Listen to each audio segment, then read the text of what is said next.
Jadi kalau kita sudah nyampe ke titik satu, letak daripada Robbana, pangeran ingsun, pangeran itu sesungguhnya yang mempunyai ingsun. Ingsun itu sesungguhnya ya yang jelas yang bersifat wujud, otomatis ya yang dituju daripada pangeran yang bersifat wujuditas. Jadi pangeran adalah ingsun, ingsun adalah pangeran. Ini manunggaling kaulo marang Gusti.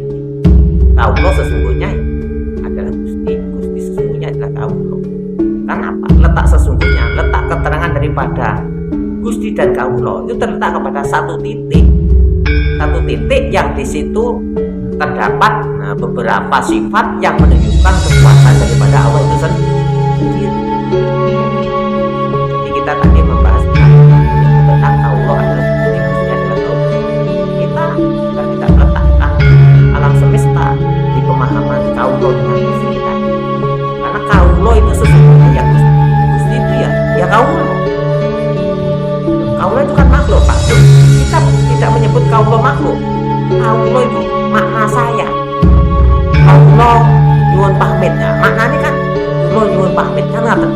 Jadi bahasa kulo ini sebenarnya saka bahasa kaulo. Jadi kaulo marang Gusti, Gusti marang kaulo. Nah, bahasa kaulo di bahasa kulo. Kulo itu bahasa ingsun saya. Saya menunjukkan satu titik daripada keberadaan daripada yang kita rasakan bukti keberadaannya, yaitu keberadaan saya. Saya ini siapa? Saya ini ya yang ada itu otomatis yang bersifat ada dan membuktikan keberadaannya baik secara rasa atau secara rupa atau di sini letak. Jadi saya di sini harus tidak ada ikatan. Kalau masih ada ikatan, berarti ada jarak terpisah antara makhluk dengan yang maha kuasa.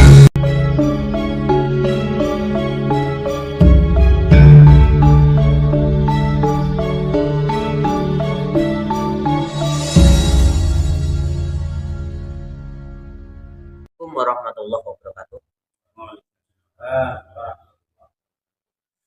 Dilanjutkan kembali membahas tentang bagaimana kita mengamalkan atau melaksanakan tauhid wahdatul wujud, pengetahuan tentang ilmu wahdatul wujud, untuk supaya kita memahami siapa sesungguhnya yang mempunyai nama Allah. Jadi ketika kita itu mengamalkan daripada ilmu wahdatul wujud, kita harus mengetahui tahapan-tahapan sifatullah yang 99 dan disempurnakan dengan satu nama, yaitu Allah Subhanahu wa ta'ala. Jadi ini, ketika kita itu mengamalkan ilmu wahdatul wujud dari sifat Rahman dan Rahim, maka dari situlah Allah Ta'ala mempunyai kerso atau mempunyai keinginan untuk menciptakan alam semesta. Jadi karena Allah itu bersifat Rahman Rahim, sehingga Allah Ta'ala itu mempunyai sifat atau mempunyai kerso, cara wong Jawa ini kerso, untuk menciptakan alam semesta. Jadi ketika di situ idza arada syai'an ayyaqula lahu kun fayakun. Nah, ketika Allah itu sudah menginginkan atau menghendaki untuk menciptakan langit bumi serta isinya, maka kun fayakun, kun jadi, fayakun maka dijadikan. Jadi untuk pembahasan tentang kun fayakun itu bukan bahasa kalimat kun fayakun terus jadi, itu bukan kayak gitu. Jadi ketika Allah menciptakan langit bumi serta isinya, kun jadi, fayakun maka dijadikan. Yang menjadikan itu siapa? Jadi bahasa Al-Quran itu mengatakan ketika Allah menghendaki jadi, maka jadilah. Jadi proses jadinya itu maksudnya lebih cepat daripada waktu yang diciptakan Allah. Jadi kecepatannya, jeda waktunya, Allah tidak membutuhkan waktu. Kapan saja Allah menghendaki, untuk menciptakan alam semesta, maka pasti akan jadi. Jadi kalimat idza arada syai'an ayyakul lahu kun, jadi fayakun, maka dijadikan. Loh, apa kaitannya dengan wahdatul wujud? Bagaimana kaitannya dengan wahdatul wujud? Bagaimana kaitannya dengan ilmu tauhid yang kita pelajari? Bagaimana? Jadi ketetapan Allah, kerso Allah, kehendak Allah. Nah, ini kerso Allah, kehendak Allah, dan kekuasaan Allah tidak terikat dengan yang namanya waktu. Bahasa kapan itu menunjukkan suatu ruang waktu. Jadi idza arada syai'an ayyakula lahu kun fayakun. Kun, jadi fayakun, maka jadilah apa yang dikehendaki Allah. Sedangkan wahdatul wujud itu menunjukkan pengetahuan tentang man arafa nafsahu faqad arafa rabbahu. Bagaimana ketika kita sudah mengenal diri kita ini, maka pada hakikatnya kita sudah mengenal Tuhan kita. Jadi bagaimana kita mengenal diri kita ini sendiri, maka pada hakikatnya kita mengenal Allah Subhanahu wa ta'ala. Maksud daripada ini bagaimana? Maksud daripada ini bagaimana?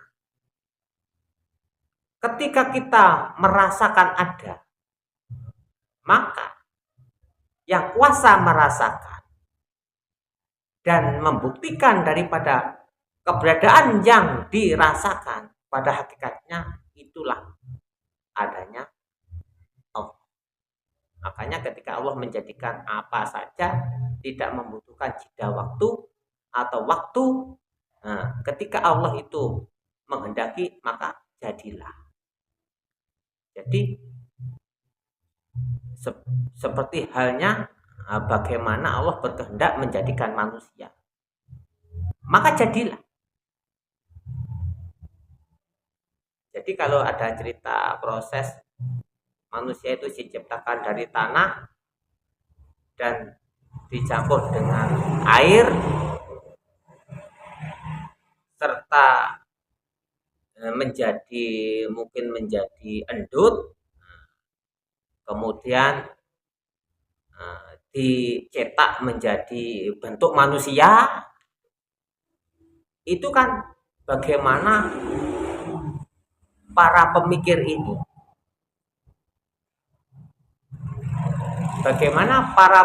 ini,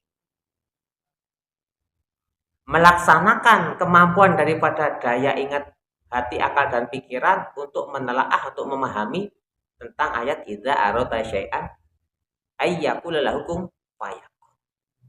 Jadi kemampuan daripada daya tangkapnya masih bersifat kekuasaan akal mengakal.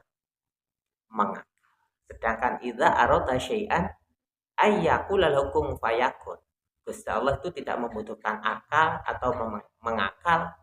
Nah, ketika Allah menjadikan langit bumi serta isinya. Makanya bahasa idza arada syai'an ayyakul lahu kun, jadi fayakun, maka terjadilah. Jadi kejadilah terjadinya fayakun itu bersama dengan bahasa kun tadi. Jadi kun itu sudah fayakun. Tapi ketika kita baca dengan kalimat, ya pasti bergantian. Setelah kun baru fayakun. Jadi terletak pada kalimat kun saja ini tadi.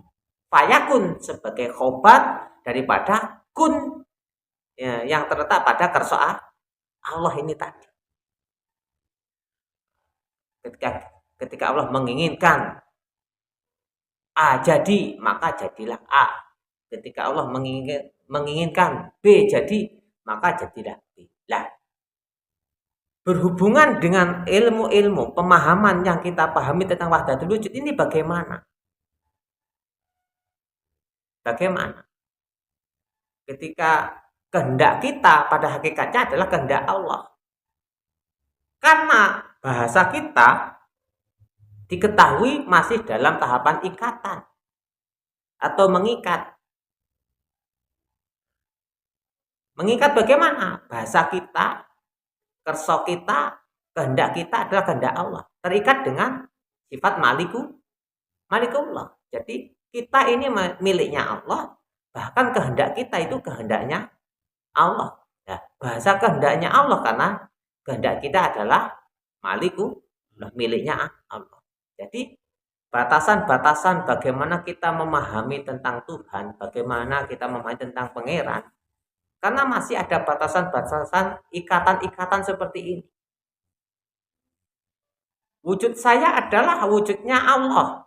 Karena saya diciptakan oleh Allah dan Allah menciptakan saya, maka saya adalah miliknya Allah. Jadi bahasa keyakinan saya adalah miliknya Allah itu sebagai pengikat yang kita ketika menginginkan sesuatu hal itu masih memang benar kehendak Allah, tapi masih dalam tahapan ikatan.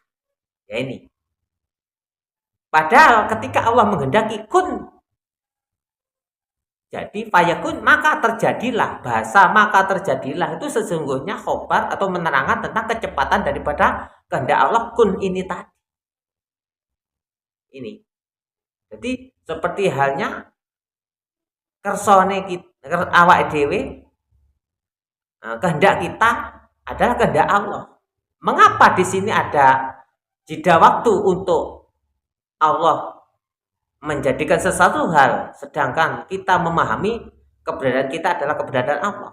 Mengapa kok gak secepat daripada Allah menciptakan dalam bahasa kun, kecepatan yang tidak butuh waktu?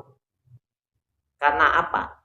Pengetahuan kita tentang ilmu wahdatul wujud masih terikat dengan malikullah, bukan yang memiliki. Ini letaknya. Jadi kelemahan daripada para pengamal wahdatul wujud adalah masih mengatakan diri saya ini adalah miliknya Allah, dan ketika kita kembalikan kepada Allah, maka wujud saya adalah wujudnya Allah, karena saya diciptakan oleh Allah dan seluruh yang diciptakan oleh Allah adalah malikullah, dan Allah memiliki langit bumi serta isinya, alam semesta ini dengan wujudnya Allah. Jadi tahapannya masih di sini. Jadi makanya ketika kita menghendaki sesuatu hal, ya kita butuh waktu, jeda waktu dari bahasa kun ke fayakun tadi. Jadi kunnya sudah dijadikan oleh Allah, fayakun itu jeda waktu Allah menunjukkan suatu kekuasaan atas apa yang dikersakan dengan ikatan-ikatan daripada keberadaan alam semesta ini, Pak. Kan kayak gitu. Jadi ibaratnya jikalau kita ini berjalan masih butuh kaki untuk melakukan suatu perjalanan. Sedangkan Allah menjadikan kita berjalan sudah tidak membutuhkan kaki. Sedangkan kita sebagai hamba Allah, sebagai makhluk Allah, walaupun mengamalkan wahdatul wujud, mengakui, bersaksi bahwasanya tiada kita yang ada Allah, tapi letak daripada kunnya belum nyampe kepada titik tertentu, titik satu-satunya titik yang di situ dikobarkan atau dijelaskan atau diterangkan oleh fayakun. Jadi masih seperti ayat idza arada syai'an ayyakul lahu kun fayakun. Kenapa? Yang kita amalkan cuma tafsiran, bukan yang menafsiri. Yang kita amalkan cuma keilmuan, bukan yang mempunyai ilmu. Yang kita lakukan cuma mengetahui, bukan diketahui. Jadi masih tahapan-tahapan kita ini masih terikat. Ketika kita berkeyakinan kepada Allah masih terikat dengan sifat-sifat Allah yang sebagai jembatan kita untuk nyampe mengetahui tentang Allah itu siapa. Di situ. Jadi tahapnya itu belum nyampe ke inti sari wahdatul wujud yang sesungguhnya. Kayak gitu, Pak. Jadi kalau kita sudah nyampe ke titik satu, letak daripada Robbana, pangeran ingsun, ya pangeran itu sesungguhnya yang mempunyai ingsun. Ya, ingsun itu sesungguhnya ya yang jelas yang bersifat wujud, otomatis ya yang dituju daripada pangeran yang bersifat wujud ini tadi. Jadi pangeran adalah ingsun, ingsun adalah pangeran. Jadi manunggaling kaulo marang Gusti ini. Kaulo sesungguhnya ya adalah Gusti, Gusti sesungguhnya adalah kaulo. Kenapa? Letak sesungguhnya, letak keterangan daripada Gusti dan kaulo itu terletak kepada satu titik yang di situ terdapat beberapa sifat yang menunjukkan kekuasaan daripada Allah itu sendiri. Jadi kita tadi membahas tentang menyebut tentang kaulo adalah Gusti, Gusti adalah kaulo. Kita sudah tidak meletakkan alam semesta di pemahaman kaulo dengan Gusti ini tadi. Karena kaulo itu sesungguhnya ya Gusti. Gusti itu ya kaulo. Kaulo itu kan makhluk, Pak. Loh, kita tidak menyebut kaulo makhluk. Kaulo itu makna saya. Kaulo nyuwun pamit. Nah, maknanya kan kulo nyuwun pamit kan ngaten. Jadi bahasa kulo ini sebenarnya saka bahasa kaulo. Jadi kaulo marang Gusti, Gusti marang kawulo. Lah, bahasa kawulo iki bahasa kulo. Kulo itu bahasa ingsun saya. Saya menunjukkan satu titik daripada keberadaan daripada yang kita rasakan bukti keberadaannya yaitu keberadaan saya. Saya ini siapa? Saya ini ya yang ada itu otomatis yang bersifat ada dan membuktikan keberadaannya baik secara rasa atau secara rupa atau bentuk. Jadi di sini letaknya. Jadi saya di sini harus tidak ada ikatan. Kalau masih ada ikatan, berarti ada jarak terpisah antaranya makhluk dengan yang maha kuasa. Pada hakikatnya, yang ada, yang kita rasakan itu bukti keberadaan. Dan yang ada, itu bukti adanya yang menjadikan keberadaan. Yaitu Allah. Jadi letak wahdatul wujudnya. Manunggaling kaulo marang Gustinya. Ya kaulo itu adalah Gusti. Gusti itu ya kaulo. Kenapa? Di sini cuma ada satu titik rasa keberadaan Allah, yaitu yang namanya asyhadu alla ilaha illallah. Jadi harus mantap dengan semantap-mantapnya karena saya bersaksi cuma adanya Allah.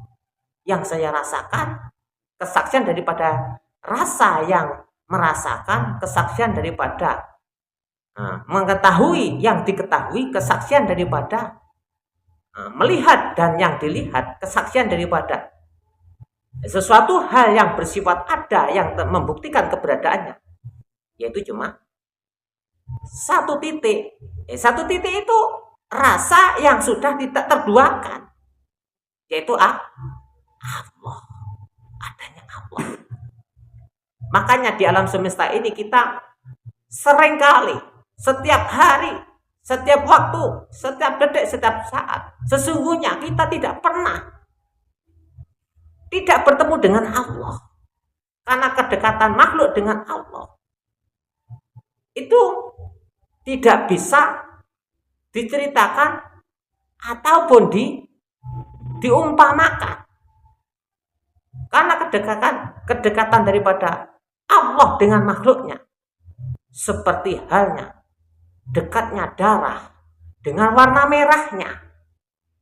Kalau kita umpamakan dekatnya darah dengan warna merahnya, dekatnya wujud marang keberadaan yang diadakannya. Ini. Jadi sesungguhnya man arafa nafsahu faqad arafa rabbahu. Ketika kita sudah mengetahui apa yang kita rasakan dan apa yang ada yang kita rasakan sesungguhnya yang ada cuma yang maha kuasa, yaitu Allah subhanahu wa ta'ala. Ketika kita mengenal alam semesta, pasti yang memperkenalkan kita kepada alam semesta itu pasti akal dan pikiran. Tapi ketika iman ini bersaksi atas adanya Allah, maka akal dan pikiran ini sebagai penghalang bagaimana kita mengenal diri kita sendiri. Maka daripada akal dan pikiran, seharusnya kita tundukkan dengan kekuasaan kita sendiri. Seharusnya akal dan pikiran, nafsu ataupun yang ada di dalam rasa, yang di situ tidak bersaksi dengan adanya Allah sebagai penghalang atau penghijab, maka dengan kuasa yang kita rasakan, bahwasanya kuasanya Allah, harus kita tundukkan dengan segala sesuatu hal yang disitulah rasa yang disebut dengan yang namanya keimanan kepada Allah. Maka asyhadu alla ilaha illallah wa asyhadu anna Muhammad rasulullah.